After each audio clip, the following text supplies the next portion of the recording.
please welcome the Governor of Wisconsin, Scott Walker.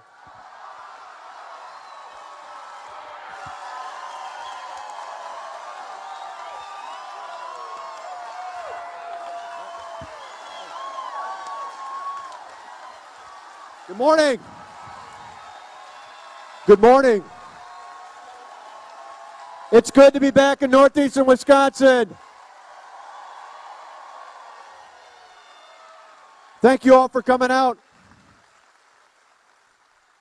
Thank you for coming out here today. You know, I know you're all standing, but could you just give me a moment? If you're someone who's in the military, if you got someone in your family in the military, if you're a veteran, if your family member a veteran, if you're in law enforcement or the fire service, would you just wave your hand right now? Let's give them a big round of applause.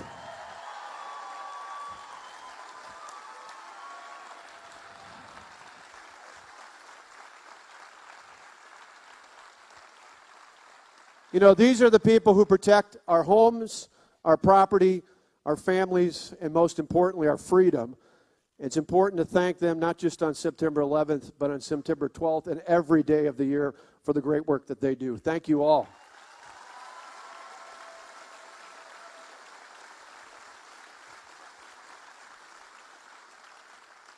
Are you all ready to help me and the rest of this country elect two of the Midwest favorite sons, Mitt Romney and Paul Ryan?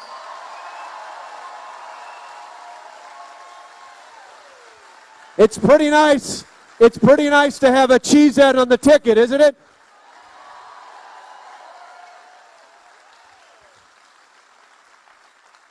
But before we bring the next vice president on, I want to ask for your help.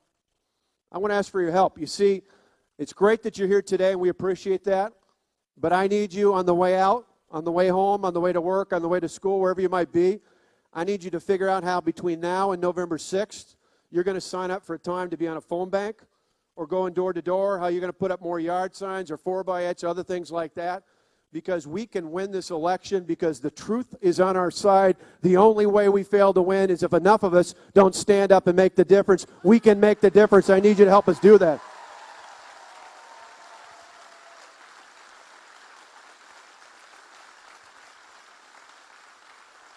And Wisconsin's the place that's going to make that happen. You see, in a minute I'm going to tell you about the most important race, but we're going to make it happen on many levels. We're going to help make sure we hold the House majority by sending back one of the great congressmen in the entire country, Reed Ribble, to be our congressman here again in the Northeast.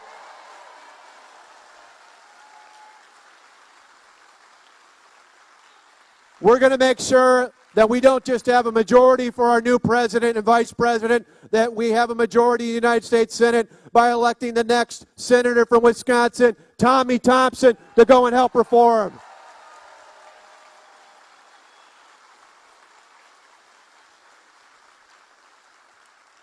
And most importantly, you're going to help us. You're going to help us for the first time since I was a sophomore in high school and Paul was an 8th grader at Janesville growing up. We're going to win Wisconsin for the first time for a Republican presidential and vice presidential candidate.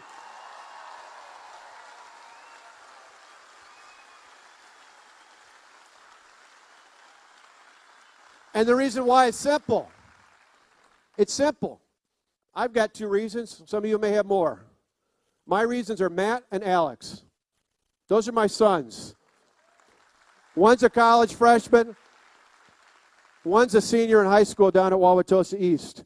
And for every one of you who got kids and grandkids here, you know how important it is. I mean, think about it. A couple months ago, Paul and I were down in Wauwatosa on July 3rd. We stood up there and reminded people that 4 years earlier, candidate Barack Obama said it was unpatriotic to add $4 trillion to the national debt. He's added $5 trillion since then. A couple months later, he claimed he was going to cut the budget deficit in half by the end of his first term. He hasn't even got close to that. And the most discouraging for us here in Wisconsin, around the country, is he claimed 4 years ago he was going to fix the economy. Today, sadly, 23 million of our fellow Americans are unemployed or looking for work in jobs that aren't up to their skill set. We need to stand up and make a difference. Mitt Romney and Paul Ryan are going to make that difference.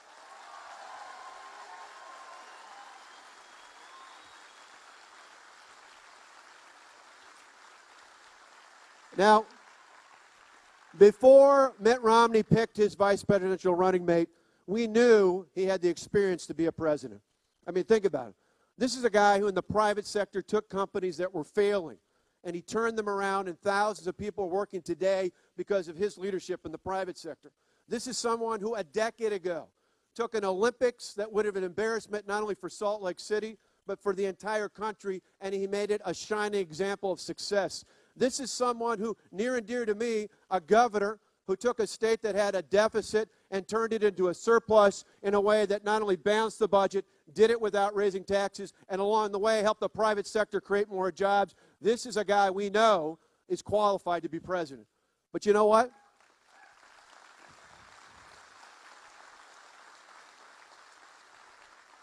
More importantly than just being qualified, when Mitt Romney stood in North Fork, Virginia, in front of the USS Wisconsin and announced that Paul Ryan was his running mate, he showed us on that day he wasn't just qualified, he had the courage and the passion to be an exceptional president. Ladies and gentlemen, please give a warm welcome for the next Vice President of the United States, our friend, Wisconsin's friend, Paul Ryan.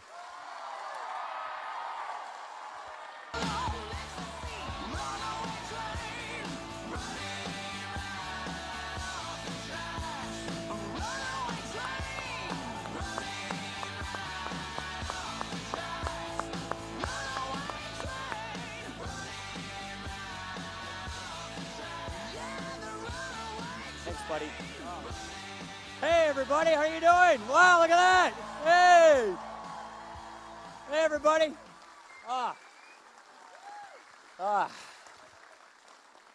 Go Packers.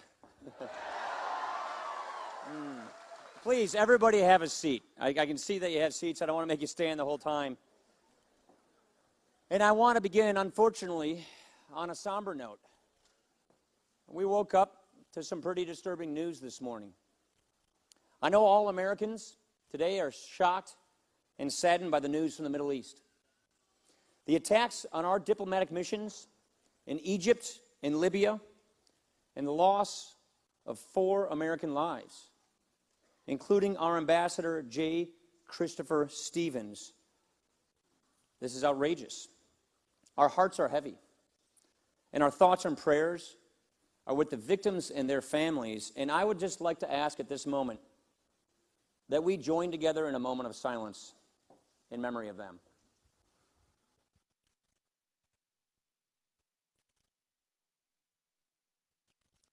Thank you. This is a time for healing. It's a time for resolve. In the face of such a tragedy, we are reminded that the world needs American leadership. And the best guarantee of peace is American strength.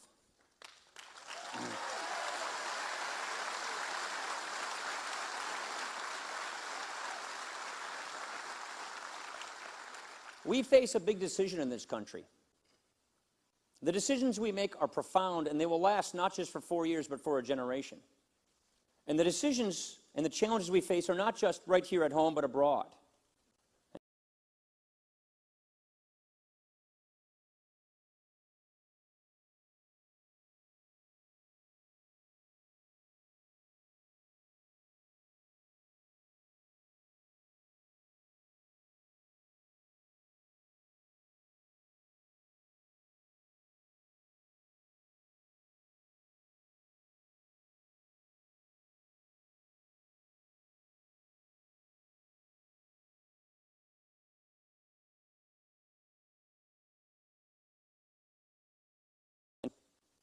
We understand that we can do a lot better than this.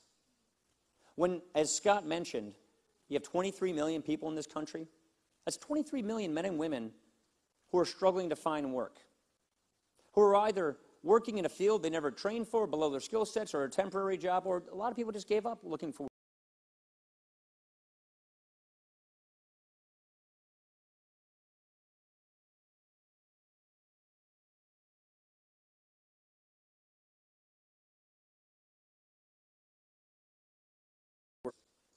Look at the fiscal cliff that is giving so much uncertainty to businesses. We can do better than this. And we are at that proverbial fork in the road. And what we have now learned almost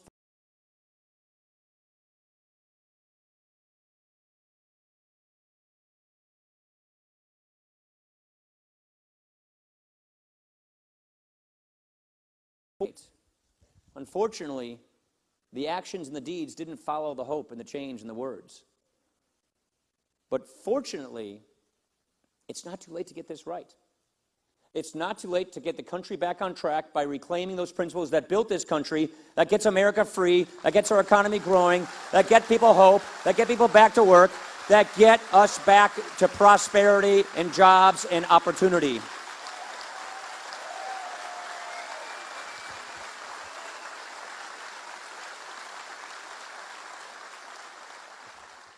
All the more reason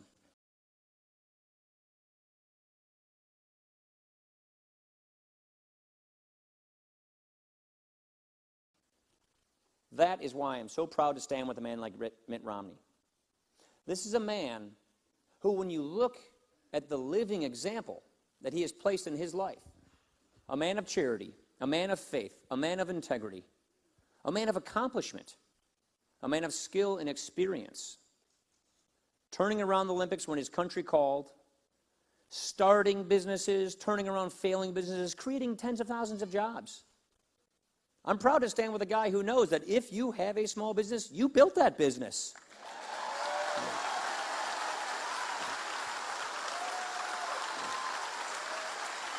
It's really important.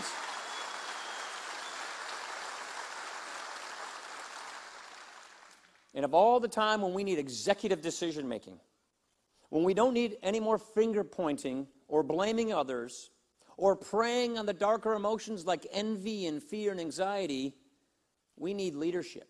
When this man was governor of Massachusetts, unemployment went down, family household income went up. He presided over an increase of the credit rating of his state. Under President Obama, we've had unemployment above 8% for 43 months. Family household income on average has gone down $4,000. And we've had the first downgrade of the United States credit in our history, and another one is threatening to come. That's not leadership. And so what I would like to do is just have a conversation. I want to hear from you. Get your feedback, get your opinions, get your questions, and let's just have a good conversation, because that is how Americans fix things. We talk to each other, we understand each other, and therefore that is what representative government is all about. And I just want to punctuate it with this. There are a lot of principles that built this country: freedom, free enterprise, liberty, self-determination, but one that is tantamount, one that is imperative. The government works for us and not the other way around. Government by consent of the governed is a driving principle that we will restore in this country. So let's get on with it and let's have a conversation.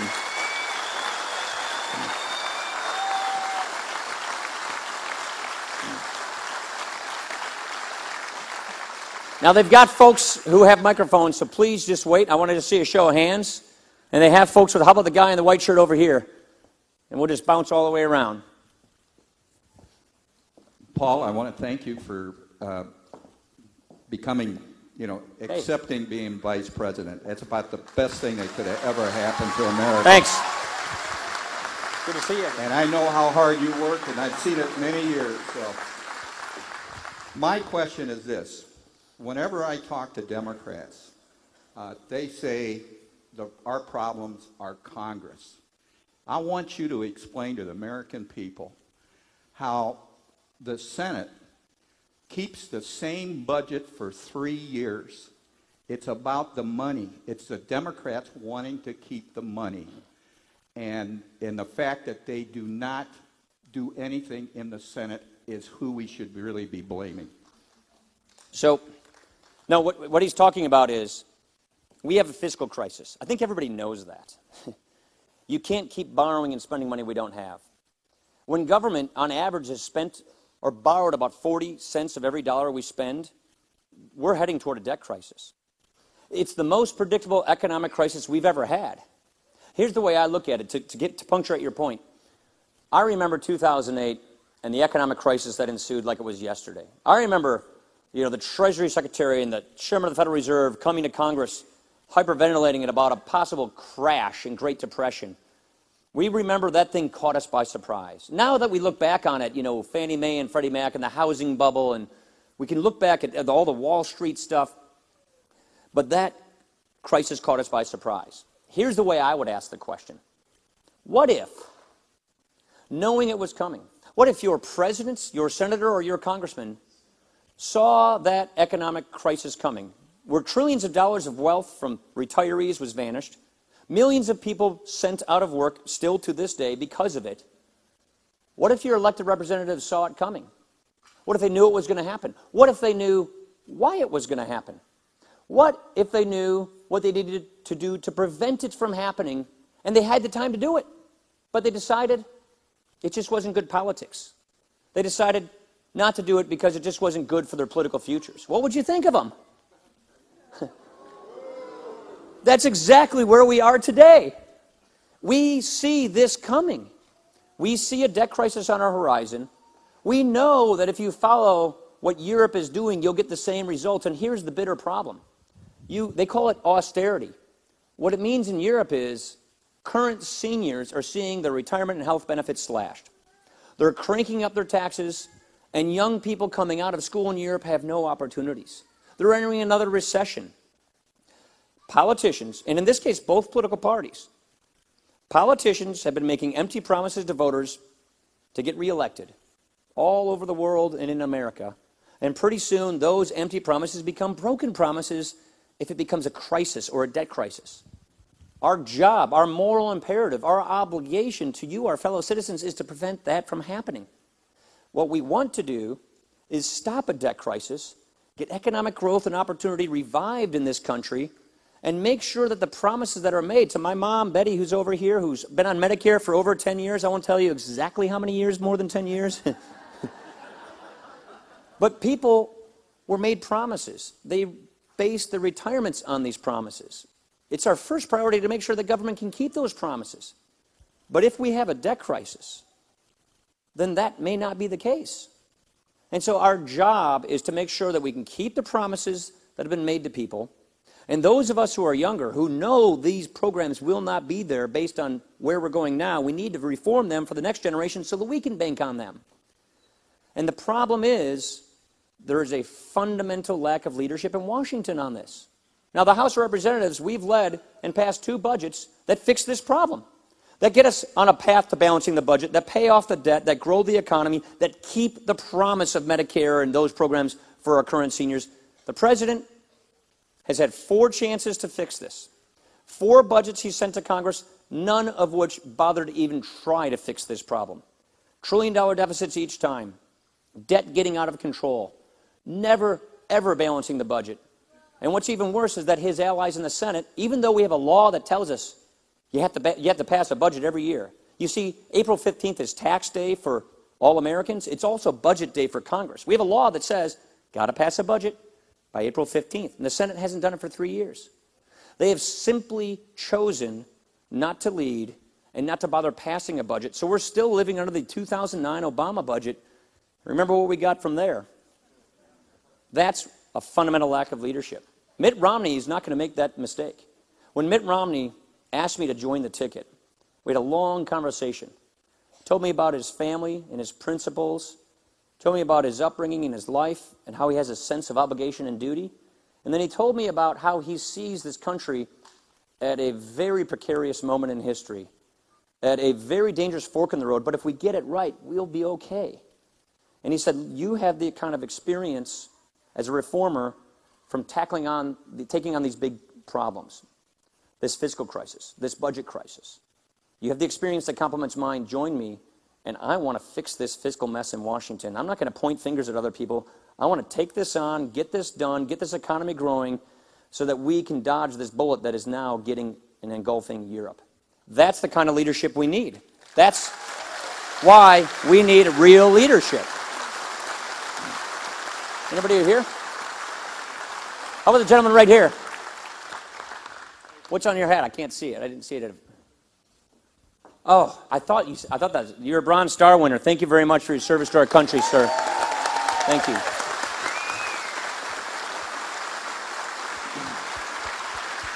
The Bronze Star recipient. That's a very special thing. Thank you. The current administration seems to have more time to play golf than listen to their national security briefings. The president has more time to prepare for a comedy show than he does to meet the ambassador or the administration from Israel when they're in country. Our embassy, our ambassador has been slaughtered, and it's part of the staff has been slaughtered, and 2 embassies overrun this morning. How would the Ryan administration do things differently? First of all, peace through strength works. That is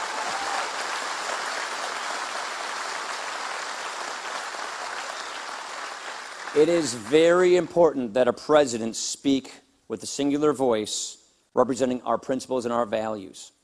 We don't want people around the world wondering what our values are.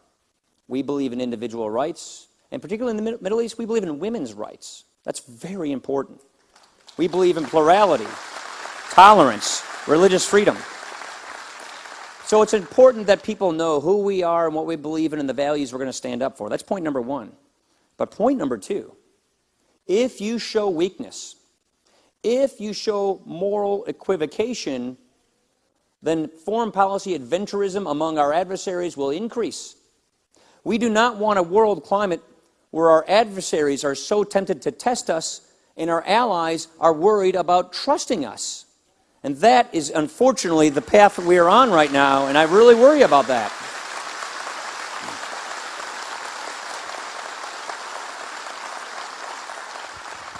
This is my 14th year serving in Congress. That means I started before 9/11. That means I've been involved in seeing what we've done.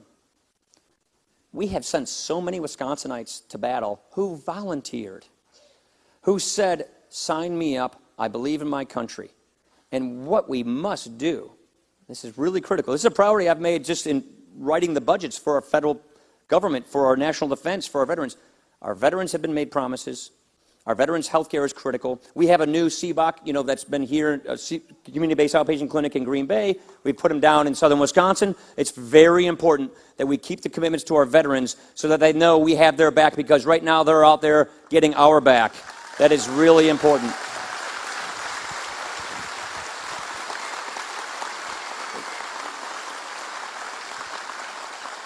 The last point I'd say is I believe that the president's devastating defense cuts breed weakness. The president sent us a whole new round of defense cuts in his budget this year. It's really the only area where he seems willing to net cut spending is in our military. He's not cutting spending in all these other areas but our military. And then you have this thing, I won't get into the policy wonkery of it, the sequester, but you have another looming $500 billion cut to defense on top of $478 billion, which the Secretary of Defense, a good man named Leon Panetta, says is devastating. The president hasn't lifted a finger to prevent that. We've passed a bill in the House to prevent it. Because you know what? There's a lot of room to cut government spending around government, but it should not come at the expense of our fighting men and women in our military who are out there defending us. We need to make sure that they have the equipment they need. We need to make sure that they have the benefits that they were promised. And we had to make sure that when we send them out to battle for us, that they have everything they need to make them safe, that they have all the people that they need to make them safe. That is crucial.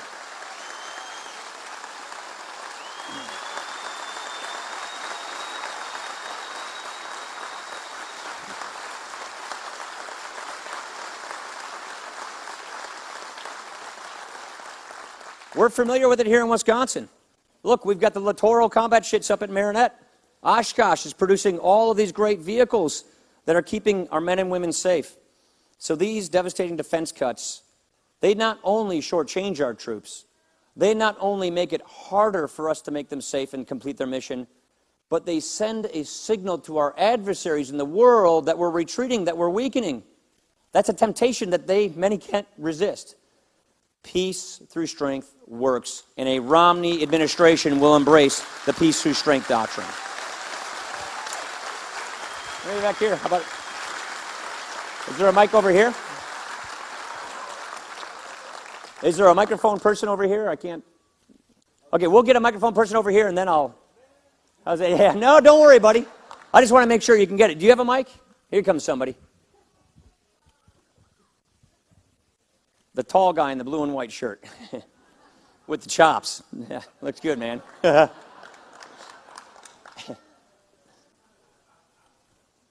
Yeah, just, there you go. Back in 2008, Obama made a lot of grandiose fiscal promises to fix the problems. And you're making very large promises yourselves. However, he never gave a deadline for any of the fiscal promises.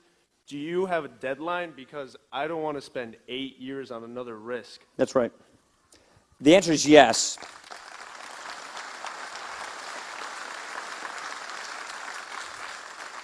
And it's called a budget.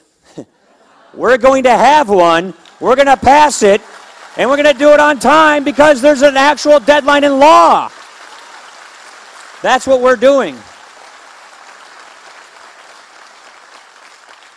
Mitt Romney has already put out more details, more solutions on how to get this economy turned around, on how to get this debt and deficit under control than this city.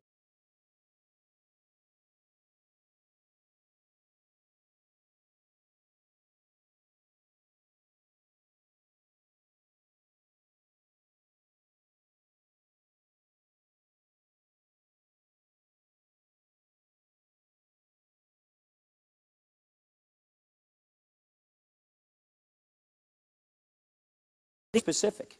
These are ideas that are proven to get this economy growing. And what's central among that is to get this deficit under control, because that is hurting you right now. This cloud of debt produces so much uncertainty on everything, because you have no idea what tax rates will be in the future or interest rates will be in the future if your government keeps going on this unsustainable path. And so the answer to your question is, a deadline is the budget deadline. We've passed it twice through the House. Mitt Romney has got a specific plan to deal with it. I'll give you the quick Cliff Notes version. Number one, we have got a lot of energy in this country. Let's use the energy we have in this country, and that creates jobs. That creates prosperity. You know, we can start by day one by approving the Keystone Pipeline to make sure that that oil in Canada comes to America and doesn't go to China, and that creates jobs right there. Coal, gas, oil, nuclear, all of the above, renewables. Number two, this to me is really important for the Midwest, for where we come from, for Janesville, for Kenosha.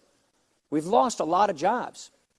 A lot of people in our communities, personal friends of mine, people I went to high school with, people I grew up with, people I worked out at the Y with, they thought they'd had the same job for most of their lives, just like their parents did. In GM, in Janesville, that was the basic belief that you could come out of high school, you could have a really good job that makes a great living for yourself and your family. Because that was what it was like for at least a generation. Same goes for Kenosha and others. Problem is, when those jobs go, the people who lose their jobs in these industries don't have another job that makes up for the same lost income they had. So what do you do about it? Well, we've got great technical colleges here. We have a great UW system that Scott Walker is improving on and making better. Let's have job training skills that can actually go to the people who lose those jobs so they can go back and get the training and the skills they need to get a job in the 21st century. There are so many duplicative programs in Washington that need consolidating so they can go to the actual individual out of work. My worry is people who are in the mid-stage of their careers, people who are in their 30s or 40s or 50s, who are out looking for work or who just gave up trying. My worry is that they'll start giving up on life, on making their own opportunity to what they want to be. This is a critical moment. This is why you need economic growth. And this is why you need to have the ability, the means, to go to Black Hawk Tech, to go to MATC, to go to any one of our community colleges or universities so they can get the skills they need so they can get back in the pipeline of opportunity. And why you need economic growth that creates these jobs and the demand for this work, that is critical. Number three, we make a lot of stuff here. There are more jobs per capita in manufacturing in Wisconsin than any other state in the country.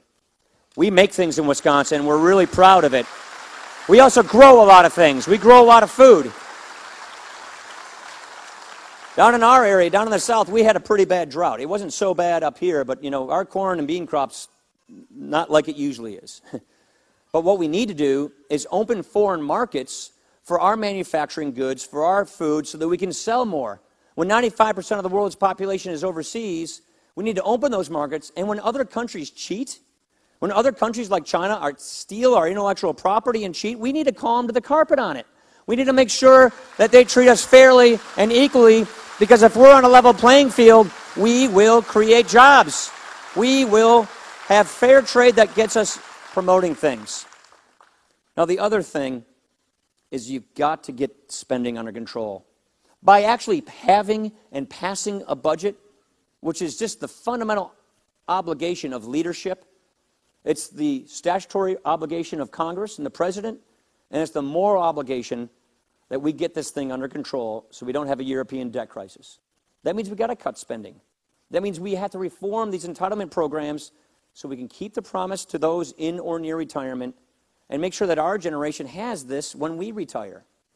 Now, when we do this, we remove all that uncertainty. If you take a look at what President Obama is promising, look at the failed leadership that he's offered. He's promising that this January we have a massive tax increase. Now, what President Obama would like you to think is that this is just a tax increase on Aaron Rodgers, you know, or a tax increase on Prince Fielder, or some Wall Street tycoon or movie star. Here's the problem. It's a huge tax increase on our successful small businesses. You know, 9 out of 10 businesses in Wisconsin, 90% of our businesses, they file their taxes as individual people. And so what the president is promising is this January, their top tax rate goes above 40% federally. You throw the Wisconsin income tax on top of that, and we're taxing these businesses more than 50%. You know, overseas, which is just above Lake Superior there, other countries are lowering their tax rates.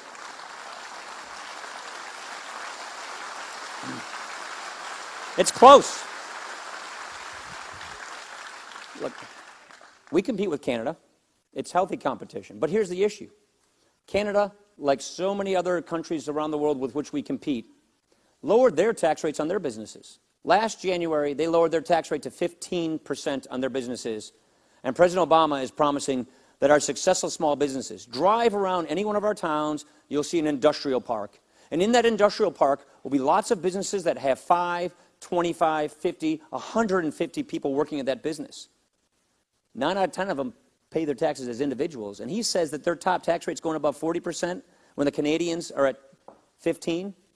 You see, when we tax our job creators a lot higher and more than our foreign competitors tax theirs, they win, we lose. We can't have that. What's worse is all these tax increases just go for more spending. Add up every one of the president's promised tax increases. They don't even pay for a fifth of his proposed deficit spending. This idea of taking more from businesses and families to spend in Washington doesn't work. That is what we're going to do. That is the Romney plan for a stronger middle class. Champion small businesses. Get this deficit and spending under control. Make sure that our trading competitors are fair and that we can open up markets for our products to be made here and sold there. Get people the skills they need when they're in the middle of life and they've been knocked out and they're down on their luck. And make sure that with all this oil and gas, with all this new technology, don't put the federal government in front of it. Get the federal government behind it so we can create these jobs. That, to us, is what will get us prosperity and economic growth and opportunity. Anybody over here? How about the guy in the jacket right there?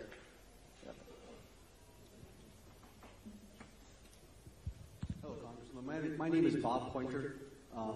My daughter says you're a pretty good guy, by the way. Yeah. Say thanks to her. Yeah, I got a question on federal agencies. It seems like every day we wake up to a news story about federal agencies going off to Hawaii trips or going to Las Vegas. My question is twofold. What would you do? How would you trim federal government, some number of these agencies? And then the ones, hopefully, that would remain, how would you get them under control and stop wasting our money? It's a very good question.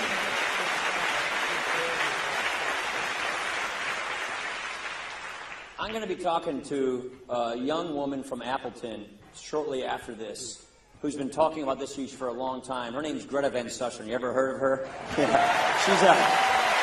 She's focused on this like a laser beam. A couple of things. Number one, don't keep rubber stamping spending increases to all these government agencies. They have an automatic spending increase built into their budgets, no questions asked. That's got to be taken away. Number two, we just have to cut spending on federal agencies. I just got to tell you, the kind of increases they've gotten over the last 4 years. Don't forget that President Obama and his party controlled all of government the first 2 years of his administration. And so domestic government bureaucracies got on average a 24% increase just in those first 2 years. Did you get a 24% increase in your take-home pay, in your paycheck, in your family budget? Small business revenues? So the federal government's running out in front of the taxpayer. And when they waste money like this, because you keep giving them all these increases, number one, you got to cut spending. I mean, just literally, that forces people to become more efficient. But you need a management makeover of federal agencies and the federal government. Of all the people who have aspired to be the President of the United States, I literally cannot think of a better man than Mitt Romney to take on this challenge, because this is exactly what he excels at doing. Turning around big organizations and making them more lean, mean, and efficient. You have to have the right incentive structures so that federal agencies aren't just trying to pad their budgets. They're looking for ways to cut their budgets. You need to incentivize that. And the Mitt Romney test is this. Is this worth borrowing more money from China to finance? If it's not, don't do it. So that's the other problem we have.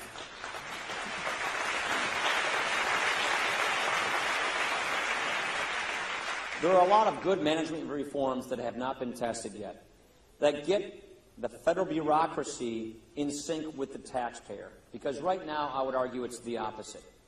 OPM, Charlie Sykes says this all the time, other people's money. When you have bureaucracies spending other people's money like it's monopoly money, they don't think about it as if it's their money. We need to reform the management system of the federal government, of the way our agencies spend and the way they operate, so that A, we can see the books, B, we can compare them, and C, we measure them based on how much more efficient they've become, how much they've done more with less than simply just rubber stamping big increases in their budget so they can do more with more borrowed money. And so to me, it's about the culture of how these government agencies are run. It's about how Congress funds these agencies. You know, what happens in Congress is you spend all your time spending money. We don't spend our time overseeing how that money is being spent. You know, you go through a budget cycle in a season, spend, then you start over next year, and you just start spending again. We've got to have more oversight. We've got to have more oversight by the President and his cabinet, by the administration, and by Congress, because it is hardworking taxpayers who are paying for all of this. And unfortunately, it's not just this generation of hardworking taxpayers. It's the next generation of hardworking taxpayers, because this debt is literally getting out of control.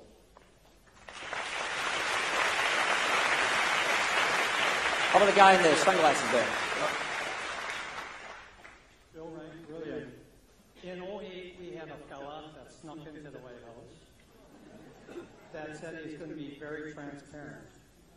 And how, when you get to the White House, how transparent are you going to be? Is that a Shimano? I can't read. Oh, sorry, I don't want to read it. Yeah. I was just trying to read the logo. I'm a big fisherman, so I couldn't tell. This is critical. Here's the problem. When people go out there and say they're going to do all these things and then they don't do it, you break the covenant with the people that got you elected in the first place. I mean, look at all the broken promises we've heard from President Obama to date. He was going to cut the deficit in half in 4 years. Nowhere close. If we just passed the stimulus legislation, unemployment would never get above 8%. It's been above 8% for 43 months.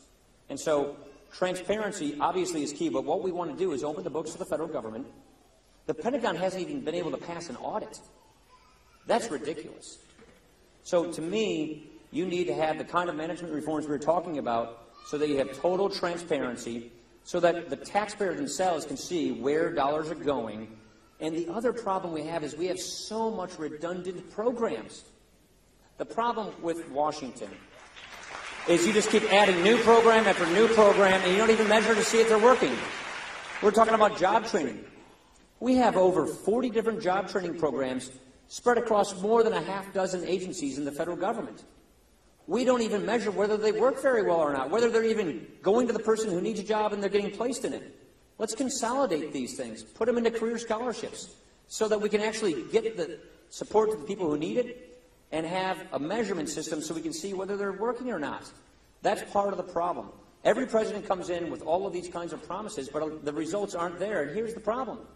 When we keep spending money we don't have, when we're borrowing at the kind of clip we're borrowing at, we're going to have a debt crisis. And so the urgency of the moment is yesterday. And the key is this. If you know where your taxpayer dollars are going, if you can actually see what's happening in government, then you are more likely to hold your congressman and your president and your senator more accountable for your money that they are spending and your children's money that they are borrowing. That, to me, is very important. And it means budget. Again, I hate to keep sounding like a broken record, but you need to pass a budget and then hold your elected accountable for implementing their budget. Our government has been running on autopilot for 3 years. And if you have autopilot government, you do not have accountable government. You don't have transparent government. You've got to say, here's how much we're going to spend on this program. Here's what we can afford. Here are our priorities. And then implement it. That's not what we've had. President Obama came in, one-party control, passed nearly every item on his agenda, including his big budget at the time, and look where we are right now. Autopilot government ever since then. And we hear, every new day, some breaking news about how some bureaucrat wasted money, how they went to Vegas. Yeah, I saw the picture of the guy in the bathtub in Vegas and all of that. I mean, you watch Greta and you can get all this stuff. Yeah. The point is, you got to stop the OPM mindset. It's not other people's money. It's hardworking taxpayer dollars. We're the stewards of them. And you ought to see where your money goes. And your elected representatives should follow the law and actually budget. And if you don't like the budget they pass, then hold them accountable. But at least they ought to pass a budget. And that, to me, is the first line of accountability when it comes to your taxpayer dollars. Do we have mics over here? How about the guy right there in the red? Wait for the mic. He's going to come to you. Congratulations on accepting the nomination. I have a question concerning the Federal Reserve. What can Mitt Romney do, and what can Paul Ryan do to stop QE1, stop QE2, stop devaluing our dollar? Well,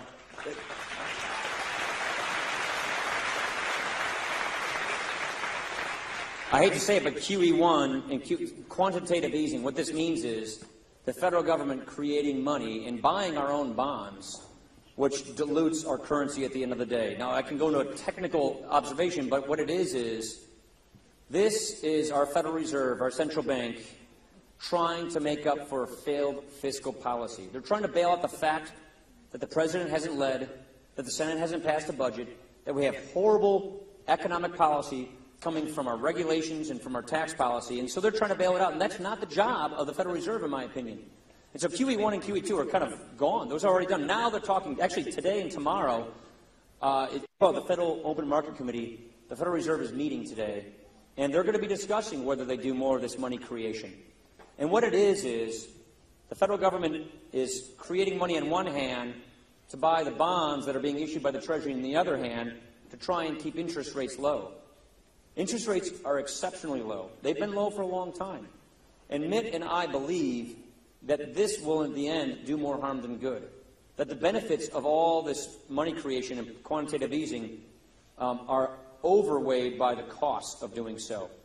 Here is what is essential for the Federal Reserve for our monetary policy. 2 words: sound money. We need sound money. We need to know that our currency is going to be a reliable store of value, that the dollars you have in your pockets will buy a dollar's worth of good tomorrow and 10 years from tomorrow. And when the federal government and the Federal Reserve engages on these kinds of policies, they have to be mindful of making sure that our prices are stable. There are a lot of things the government can do to hurt people. One of the insidious things government can do is to debase our own currency. Because if we have an inflation problem, we don't have it right now, but the fear with this kind of monetary policy is down the road, we'll lose credibility under our currency. We'll have inflation down the road. And here's what happens when that happens. You lose your purchasing power. If you're living on a fixed income, if you retire, I just talked to a couple of retired teachers who retired in the Milwaukee suburbs, one in Hales Corners and one in Franklin. And they retired up in Sturgeon Bay. Now, my guess is when they set their retirement up, they had a fixed income that they based their living standard on. They have a budget. They're in their golden years enjoying life. Now, here's what happens when you have inflation. Here's what happens if your government mismanages the management of your currency. This inflation wipes out your living standard. The dollars you base your retirement on don't buy as much as you thought they would when you base your retirement on them. That is something that the government, and only the government, can do. And so it has to do it well. And so you need to make sure that our federal government, the one agency of government in charge of our currency, the Federal Reserve, has to mind price stability. And their goal is to make sure that our currency is stable, because a necessary precondition for economic growth, in order for the economy to grow, in order for people to take risks, in order for people to look at that investment horizon and wondering whether they're going to start a business, they need to know that their money is still going to be good. They need to know that the price is still going to be there. I just talked to a woman who makes, she takes cherries from Door County, jalapenos, and makes this really great jam, this really great jelly. You know what I'm talking about, Franz? You know, so she is looking to start, she's looking to start her business back up. But if you're going to take risks, if you're going to buy, a kitchen and start doing all of this, you need to know that you can sell your good at a price where you can recoup your costs and a profit. You're not going to take all this risk unless you know that it's a risk worth taking. And if your currency is undermined, if your government keeps borrowing, if your government keeps printing, if your government keeps regulating like it is, that's a huge cloud of risk. And so I would say that one of the worst things hitting our economy today is uncertainty. Massive tax increases looming on the horizon. Huge defense cuts, Marinette, Oshkosh, and others looming right on our horizon in January. And then you had the Federal Reserve, which is, I believe, doing more harm than good if they enter into quantitative easing round 3. That produces more uncertainty. The markets are uncertain. It might show a positive effect in the near term, but not in the long term, I fear. And so what we want is a monetary policy where the goal of the Federal Reserve is to focus on sound money, on price stability, making sure that inflation doesn't get out of control. Because if the Fed takes their eye off that ball, then we could have the worst of both worlds. They call it stagflation, high unemployment and inflation. Remember the Jimmy Carter years? We don't want to repeat the Jimmy Carter years. That means we've got to get our fiscal house in order, our monetary house in order, our regulatory house in order, and get behind the entrepreneur and the small businesses so that they can create jobs and that they have the certainty they need to do that. One more. Show of hands. National security coming from the White House undermine the men and women who put risks on their lives for us. This is not helpful.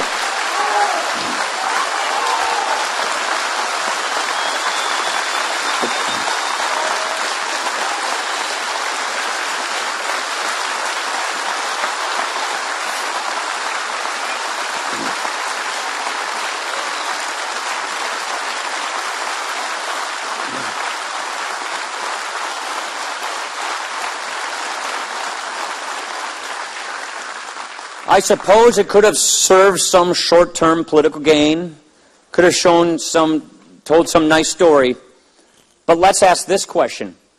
If you're a doctor in Pakistan and the American government asks you to help in the future and you see that, what do you think you're going to do? How are we going to get people to help us in the war on terror if this is how we treat our allies in the war on terror? These leaks are not helpful. They're counterproductive. And so again, a Romney administration will not make those kinds of mistakes, because a Romney administration believes so strongly in peace through strength, in supporting our allies, and we've got really tough times ahead of us. Look at what's going on with Israel and Iran right now. Look at the danger that threatens not just us, but the world and peace. And if we're going to try and advance our national security interests and enlist people in very difficult corners of this world to help us, we keep leaking about what they're doing, they're going to stop helping us in doing it. So this, to me, is tantamount in this war on terror. And so let's just remember that there are a lot of people who put their lives on the line for us. There are a lot of people who are not from this country who believe in this country, who believe that a strong America is the best thing for their peace and security, because we stand for democracy and freedom. We stand for the values of free enterprise, individual rights, women's rights. They want to see us succeed. They want to see us talk confidently in our values, because they know that if America stops doing that, they're going to have less support for their freedom. That, to me, is critical. And it's just a shame that this man is, as you say, rotting in jail. We've got to treat our allies better than this, and we'll do that. Thank you, everybody. I think they're telling me that's the last one I had time to do. Thanks so much for coming out, everybody. We need your help. Brown County's important. I really appreciate everybody. Thanks a lot. Thanks so much, everybody.